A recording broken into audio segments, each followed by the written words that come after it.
Hi, this is Dr. Gregory Sadler.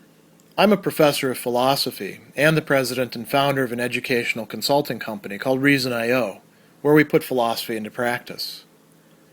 I've studied and taught philosophy for over 20 years, and I find that many people run into difficulties reading classic philosophical texts.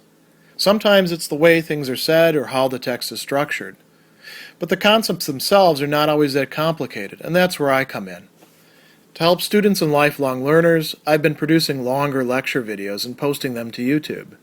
Many viewers say they find them useful. What you're currently watching is part of a new series of shorter videos, each of them focused on one core concept from an important philosophical text. I hope you find it useful as well. In letter 30, Seneca is going to tell his interlocutor, Lucilius, about one of his old friends, and old both in the sense of a long friendship and in terms of somebody who is quite aged and indeed approaching the end of his life, and the not just example that he provides, but how his example drives home certain points about death that are very easy to say to ourselves, but maybe difficult to put into practice. And so he says, I've seen Aufidius Bassus, a fine man who's had a stroke and is wrestling with the advance of years. He's fighting still, but this is a hold he will not break, for age has pressed its great weight on him at every point. You know, he's always been scrawny and weak in body. He's held it together for a long time, or rather more accurately has kept it going, but suddenly his strength is failed. And so this is a prime time to find out what a person is really made of, what they're really committed to. So he's got an aging body that Seneca, he's got two metaphors here. He talks about a boat taking on water. You stop up one leak and then another. But at once it begins to open up and give way at many places. There's no way to fix it. It's just a leaky vessel. Your ship is going down sooner or later. He also talks about his body being like a dilapidated house, another structure that, you could fix for a while, but it's not going to last forever. And we could have picked so many other things, a piece of clothing that sooner or later, patched up, is going to wear out. We could even talk about, in our own age, digital files, which we might clean up, but sooner or later they all degenerate as well, no matter how many times we copy them, no matter how many times we repair them. That's what our bodies are going to be like. And because the Stoics are materialists, that means we ourselves are going to break down as well. And so he says that we can look at Bassus and see that he is lively as ever in his mind. What is responsible for that? It's philosophy. Philosophy, he says, enables a person to be cheerful and brave in the face of death. And the terms used there, hilarem, the word that we get, hilarity from, we tend to associate that with laughing a lot, but it means to be cheerful, to be in a good mood, right? And he uses the term fortem, strong, or brave, and then laetumque, joyful, having laetitia, having happiness there on this occasion.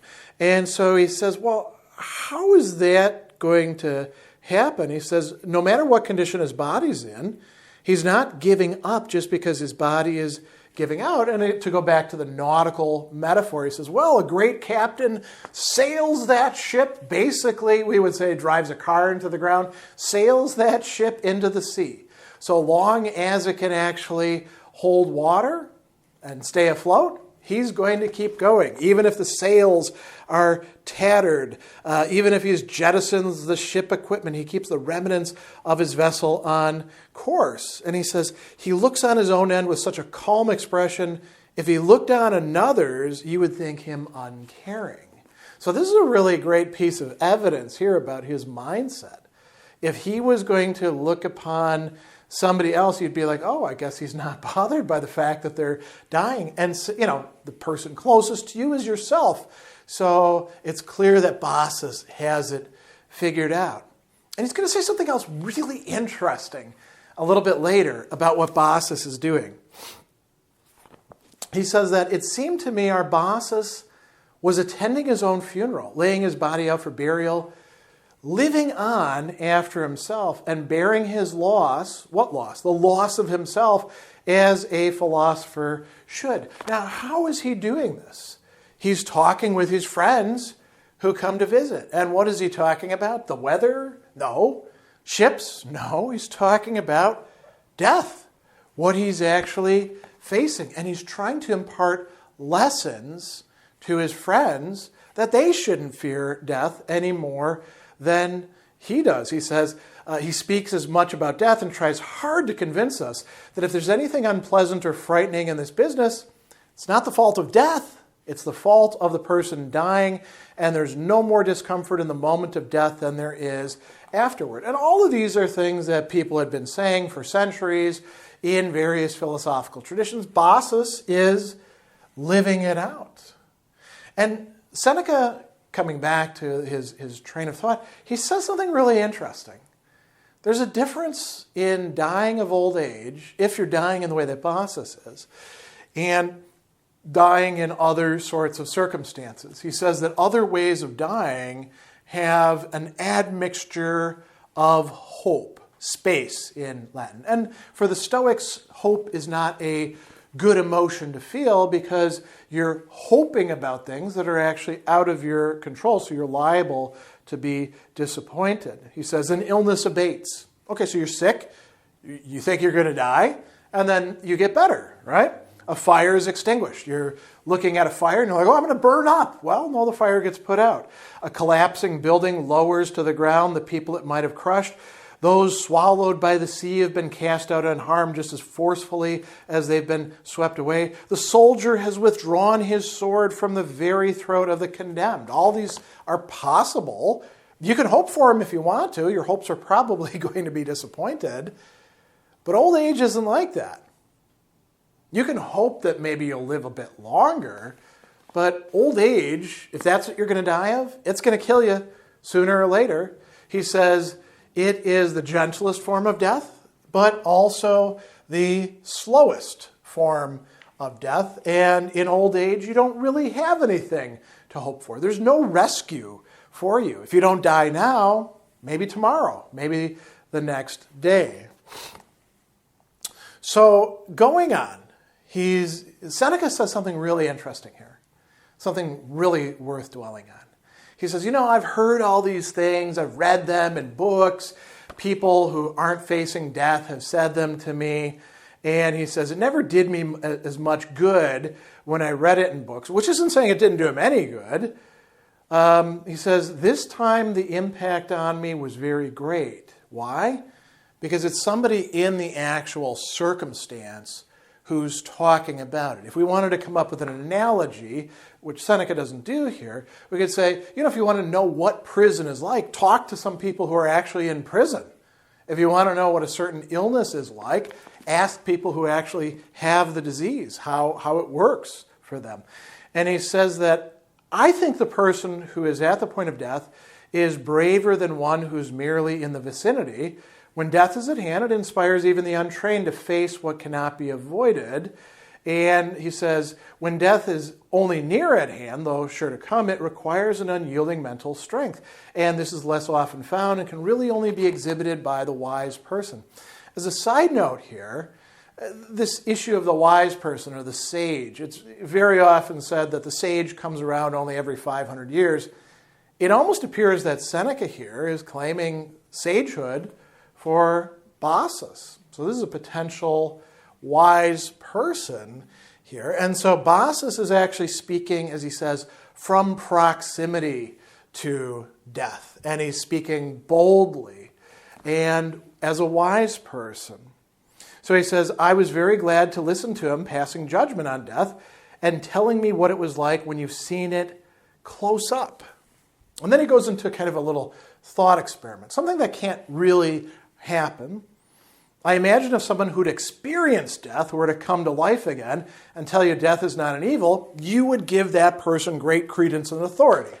Somebody actually comes back, not just a near-death experience, but they die, and we're like, oh, that's it, they're dead. And then they come back a couple days later or something, and they're like, it's not too bad, nothing really to worry about.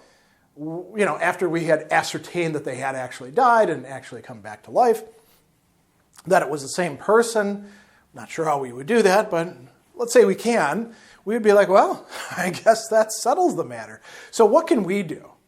Well, we can look at somebody who's that close to death, as close as you can possibly get. They could literally die in the night or tomorrow. And Seneca says, your best informants on the distress. Now, the word translated as distress, perturbationem. This is actually a technical term for the Stoics, and it means disturbing emotions. Everything from fear or anxiety to anger to desire to aversion from things. All of these figure into the perturbationes. And he's just saying there's a emotion, whatever it happens to be, associated with death. And this person can actually tell you about that, whether it's something that you should feel or not. I mean, what would determine whether you should feel it? Is it rational?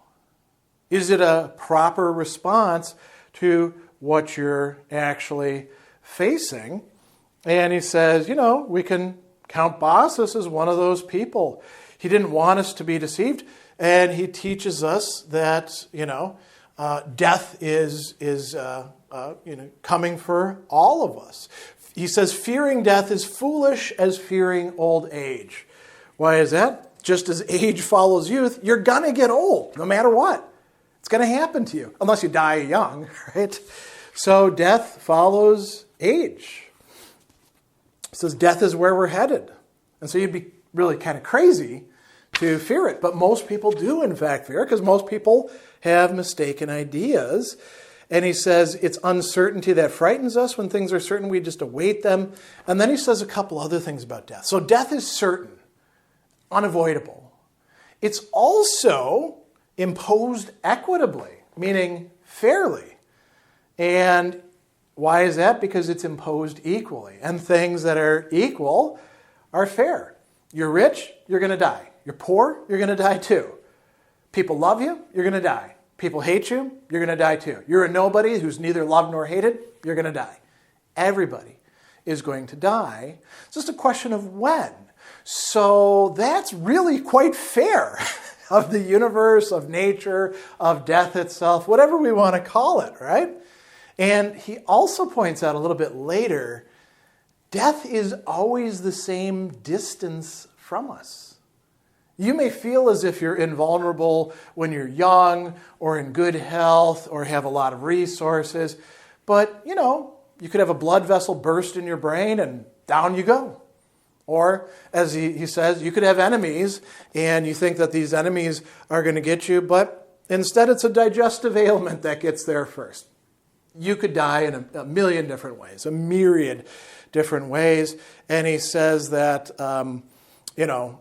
we can, if it's not death that we fear, but the thought of death, death is always the same distance away from us. So if death is ever to be feared, it's to be feared at all times. If you're going to follow this logic and say, well, all fear death when it's near, you could die at any time, so then you should always be afraid. And, the Stoics, Seneca, Bassus, they don't think you should always be afraid. So instead, you should just look at it as part of being a living being. The last thing that I want to bring up here that he talks about is that he says that there are some other people who long to die, who actually desire death. This isn't Bassus's case, and he's contrasting Bassus and the way that we ought to live and approach death from those who meet death with calm cheerfulness. Again, we see that term hilares, and quietque, so the calmness, the quietness, the ability to take things as they come. Heleris quietque. And tranquility, tranquillitas in Latin. That's how we should approach death. We don't have to go out and seek it, right? He says that these requests, I want to die, sometimes come of madness, and the term that he uses there, rabie, the word that we get rabies and rabid from, right? Crazy people, they go and seek death. Outrage, indignatione, we think that something has happened and we can't put up with this, right? Or just being angry, iratus. And these are the people who go out to find death, as he says. They come to death out of it. There's no one who sees death coming to him and offers it a cheerful welcome, on the other hand, unless that person has long been resigned to it. And that is exactly what Bassus is doing, and that's what Seneca is advising for us. And he says that what's really quite outstanding about this other way of being is that you come to death, or let death come to you, with no hatred of life, no odio vitae. So no resentment, no recriminations, no this is an outrage, no I'm going to kill myself before the old age can do me in. It's just, I'll die when it's time. And Seneca talks about this as being, part of nature's law. He says it's not nature's will we should have any law but its own. What it is assembled, it breaks down. What it breaks down, it assembles again. If it should happen, old age releases a person gently, not tearing him suddenly away from life, but letting him slip away gradually. That person should give thanks to the gods. He should indeed, for he's had his fill before being taken to his rest, a rest that is necessary for mortal beings and welcome to the weary. This is the nature of mortal beings. So Seneca is outlining a couple of different possible orientations towards death, different attitudes we could take.